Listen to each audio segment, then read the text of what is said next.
বিসমিল্লাহির রহমানির রহিম। আসসালামু আলাইকুম ওয়া রাহমাতুল্লাহি ওয়া বারাকাতুহু। আশা করি মহান আল্লাহ সুবহানাহু ওয়া তাআলার অশেষ রহমত ও দয়ায় আপনারা প্রত্যেকেই ভালো আছেন, সুস্থ আছেন। প্রিয় দর্শক শ্রোতা, প্রাচীনকাল থেকেই কালোজিরা মানবদেহের নানা রোগের প্রতিষেধক ও প্রতিরোধক হিসেবে ব্যবহার হয়ে আসছে। এজন্য এই জিনিসকে অনেকে কালো হীরাও বলে থাকেন।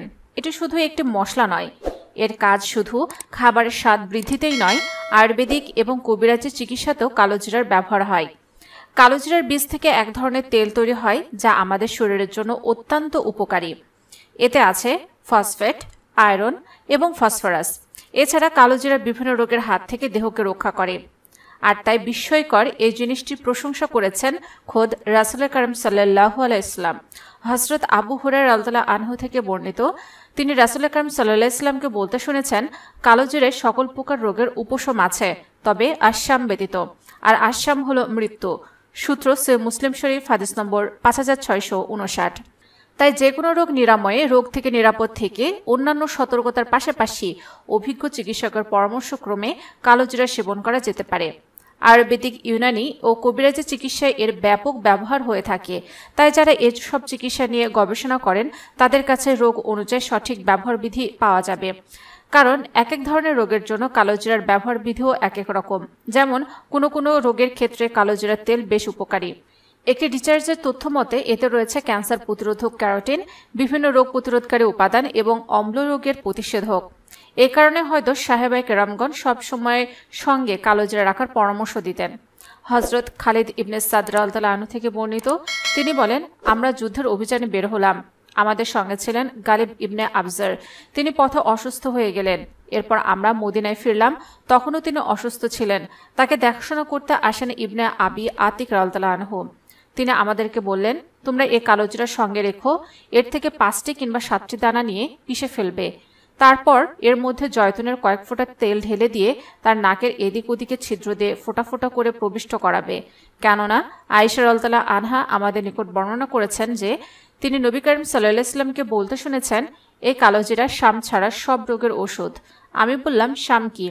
তিনি বললেন, মৃত্যু। সূত্র বুখারী শরীফ, হাদিস নম্বর 5687। বর্তমান যুগে চিকিৎসা বিজ্ঞানীরাও কালোজিরার অনেক ধরনের উপকারিতার কথা বলেছেন। যেমন মাথা ব্যথা সারাতে কালোজিরার তেল দারুণ উপকারী।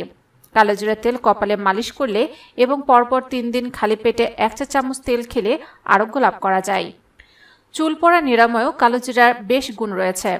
1 সপ্তাহ ধরে নিয়মিত চুলে শ্যাম্পু করার পর তা ভালোভাবে শুকিয়ে পুরো মাথায় কালোজিরার তেল ভালোমতো লাগালে চুল পড়া অনেকাংশে কমে যাবে। হাঁপানির রোগীরা বুকে ও পিঠে কালোজিরার তেল মালিশ করলে উপকার পাওয়া যায়। কালোজিরার তেল ও চূর্ণ ডায়াবেটিসের জন্য অত্যন্ত উপকারী। নিয়মিত খেলে ডায়াবেটিস নিয়ন্ত্রণে থাকে। চা অথবা গরম পানির সঙ্গে কালোজিরার তেল মিশিয়ে পান করলে হৃদরোগে যেমন উপকার পাওয়া যায়, তেমনি দেহের বাড়তি মেদও কমে যায়। টক দই ও কালোজিরার মিশ্রণ প্রতিদিন 1 মাস ধরে খেলে 5 থেকে 10 কেজি পর্যন্ত ওজন কমানো যায় বলে জানা গেছে। চিকিৎসা বিজ্ঞানীরা জানিয়েছেন, এই মিশ্রণ শরীরের মেটাবলিজম রেটকে কয়েক গুণ বাড়িয়ে দেয়, যার ফলে দেহে মেদের পরিমাণ কমতে থাকে। সেই সঙ্গে দ্রুত হ্রাস পায় দেহের অতিরিক্ত ওজন। সমীক্ষার রিপোর্ট অনুযায়ী 44 জন মেদযুক্ত মানুষের উপর এই মিশ্রণের প্রভাব পরীক্ষা করে দেখা গিয়েছে, প্রতিদিন যদি টক দই ও কালোজিরার এই মিশ্রণ খাওয়া যায় তাহলে 1 মাসের মধ্যে অন্তত 5 থেকে 10 কেজি ওজন কমানো সম্ভব। পেটের গ্যাসের সমস্যার জন্য কালোজিরা বেশ উপকারী। 1 কাপ দুধ ও 1 চা চামচ কালোজিরার তেল একসঙ্গে মিশিয়ে দৈনিক পান করলে গ্যাসের সমস্যা কমে যায়। যাদের উচ্চ রক্তচাপ আছে তারা কোনো না কোনোভাবে কালোজিরা খেলে রক্তচাপ নিয়ন্ত্রণে রাখতে সাহায্য করবে। যেমন গরম ভাতের সঙ্গে কালোজিরা ভর্তা খাওয়া যেতে পারে। জ্বর হলে সকাল সন্ধ্যায় লেবুর রসের সঙ্গে কালোজিরার তেল খেতে পারেন, এতে জ্বর দ্রুত সেরে যাবে। হাঁটুর ব্যথা সারাতে রোজ রাতে কালোজিরার তেল হাঁটুতে মালিশ করুন, হাঁটুর ব্যথা কমে যাবে। এছাড়া বাতের ব্যথা সারাতে কালোজিরার তেল নিয়মিত মালিশ করা যেতে পারে। ছুলি বা সেতু হলে আক্রান্ত স্থানে আপেলের টুকরো নিয়ে খানিকটা ঘষে নিন, তারপর কালোজিরার তেল লাগান। এভাবে 15 দিন থেকে 1 মাস পর্যন্ত লাগালে তা দ্রুত সংক্রমণ বা ছড়িয়ে যাওয়া প্রতিরোধ করবে। কালোজিরা নারী ও পুরুষের উভয় শারীরিক যৌন ক্ষমতা বাড়াতে সাহায্য করে। বিশেষ করে পুরুষদের জন্য খুব উপকারী। নিয়মিত কালোজিরা সেবনে পুরুষত্বহীনতা থেকে মুক্তি পাওয়া যায়। লেবুর রস, কালোজিরার তেল একসঙ্গে মিশিয়ে খেলে মুখের ব্রণ ও দাগ দূর হবে। এছাড়া লেবুর রস ও কালোজিরার তেল মুখে লাগালেও ব্রণ দূর করা যায়। অনেকে মাথা ব্যথা রোগের জন্য কালোজিরা খেয়ে থাকেন। এটি একটি পুরনো ঘরোয়া প্রতিকার। সরিষা তেলের সঙ্গে কালোজিরা তেল মিশিয়ে হাঁটু বা অন্যান্য জয়েন্টে ম্যাসাজ করলে হাঁটু ও জয়েন্টের ব্যথা দূর করা সম্ভব। সর্দি কাশির সময় আরাম পেতে 1 চা চামচ কালোজিরা তেলের সঙ্গে 1 চা চামচ মধু মিশিয়ে খেতে পারেন, অথবা 1 কাপ লাল চায়ের সঙ্গে আধা চা চামচ কালোজিরা তেল মিশিয়ে খেলেও উপকার মেলে। দিনের মধ্যে 3 বার এভাবে খেলে সর্দি কাশি দূর হয়। পাতলা পরিষ্কার কাপড়ে কালোজিরা বেঁধে শুকলে শ্লেষ্মা দূর হয়। এছাড়া 1 চা চামচ কালোজিরার সঙ্গে 3 চা চামচ মধু ও 2 চা চামচ তুলসী পাতার রস মিশিয়ে খেলে জ্বর, ব্যথা, সর্দি কাশি কমে যায়। হাঁপানি বা শ্বাসকষ্টজনিত রোগের ক্ষেত্রে কালোজিরা অনেক উপকারী। নিয়মিত কালোজিরার ভর্তা খেলে হাঁপানি বা শ্বাসকষ্ট দ্রুত উপশম হয়। শুধু কালোজিরা খেলে শ্বাসকষ্টজনিত সমস্যা দূর হয়ে যাবে। এটি স্মরণশক্তি বাড়াতে সাহায্য করে।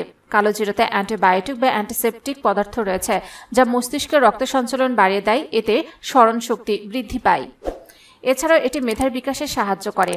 প্রতিদিন 1-2 চা চামচ কালোজিরা বেটে পানির সাথে খেলে হজম শক্তি বাড়ে। এটি পেট ফাঁপা সমস্যাকেও দূর করে। এছাড়াও অন্যান্য হজম সমস্যার বিরুদ্ধেও এটি কার্যকর। এটি শরীরের প্রতিটি অঙ্গকে সতেজ রাখে, ফলে জীবাণুর বিরুদ্ধে প্রতিরোধ করতে দেহ প্রস্তুত থাকে এবং স্বাস্থ্যের সার্বিক উন্নতি করে। মাতৃদুগ্ধ বৃদ্ধি করে কালোজিরার তেল। প্রতি রাতে ঘুমানোর আগে 5 থেকে 10 গ্রাম কালোজিরা মিহি করে দুধের সাথে খেতে হবে। এছাড়া 1 চা চামচ কালোজিরার তেল সমপরিমাণ মধু সহ দৈনিক 3 বার খেলে উপকার পাওয়া যায়। প্রিয় দর্শক, কেমন হয় যদি দোয়া এবং দাওয়া একসাথে করা যায়? আমরা জানি সূরা ফাতিহা আল্লাহ তাআলার পক্ষ থেকে আমাদের জন্য এক বিশেষ নিয়ামত স্বরূপ। সহিহ বুখারী শরীফ হাদিস নম্বর 5007 নম্বর হাদিসে উল্লেখ রয়েছে, নবী করিম সাল্লাল্লাহু আলাইহি ওয়াসাল্লাম সাহাবীদেরকে সূরা ফাতিহা দ্বারা ঝাড়ফুঁকের জন্য অনুমতি দিয়েছেন এবং সাহাবীরা সূরা ফাতিহার মহিমায় ঝাড়ফুঁকের মাধ্যমে উক্ত রোগী শেফা লাভ করেছেন। আর তাই এজন্য সূরা ফাতিহাকে সূরাতুল শিফাও বলা হয়ে থাকে। তাই কেউ যদি দিনের শুরুতে এবং দিনের শেষে 3 চিমটি কালোজিরা একটি পাত্রে নিয়ে তারপর সূরা ফাতিহা 7 বার পরে ফুঁক দিয়ে তা খেয়ে নেন, তাহলে ইনশাআল্লাহ তাকে যাবতীয় রোগ ব্যাধি থেকে আল্লাহ রক্ষা করবেন এবং এর ফলে আমলকারীর দেহে রোগ প্রতিরোধ ক্ষমতা বৃদ্ধি পাবে ইনশাআল্লাহ। তাই আমরা সবসময় সকালবেলা ফজরের নামাজের পর এবং সন্ধ্যাবেলা মাগরিবের নামাজ পর 3 চিমটি কালোজিরা একটি পাত্রে নিয়ে নিব, অথবা হাফ চা চামচ নিয়ে নিব। তারপর তাতে সূরা ফাতিহা 7 বার পরে ফুঁক দিয়ে এবং তা ভালো করে চিবিয়ে চিবিয়ে খেয়ে নিব এবং তারপর আল্লাহর কাছে সুস্থতার জন্য সাহায্য কামনা করব। ইনশাআল্লাহ আল্লাহ এই আমলের উসিলায় আমাদের যাবতীয় রোগ ব্যাধি থেকে হেফাজত করবেন। যারা ভিডিওটি শেষ পর্যন্ত দেখেছেন তারা কমেন্টে আমিন লিখে যাবেন এবং ভিডিওটি লাইক করে লাইকের অংশীদার হবেন। তো প্রিয় দর্শক শ্রোতা, জানার স্বার্থে, দাওয়াতি কাজের স্বার্থে ভিডিওটি অবশ্যই শেয়ার করে ছড়িয়ে দিন। হতে পারে আপনার একটা শেয়ারে বহু মানুষ উপকৃত হবে ইনশাআল্লাহ। যারা এই প্রথম আমাদের ভিডিও দেখছেন, অনুগ্রহ করে আমাদের চ্যানেলটি সাবস্ক্রাইব করে রাখবেন এবং পাশে থাকা নোটিফিকেশন বেলটা অন করে দিন, যাতে করে এরকম ভিডিও দেওয়ার সাথে সাথে আপনার নিকট সহজে পৌঁছে যায়। আল্লাহ আমাদের সবাইকে যেন ভালো রাখেন, সুস্থ রাখেন, এই কামনায় আজকের ভিডিও এখানেই সমাপ্ত। ডায়াবেটিস বা বহুমূত্র রোগের প্রতিষেধক হিসেবে ব্যবহৃত হয় কালোজিরা। পৃথিবীর সবচেয়ে জটিল এ রোগ প্রতিরোধ করার জন্য কালোজিরার তেলে রয়েছে পুষ্টি উপাদান। প্রতিদিন সকালে 1 চা চামচ তেলের সঙ্গে কালোজিরা মিশিয়ে খেলে ডায়াবেটিস নিরাময় সম্ভব।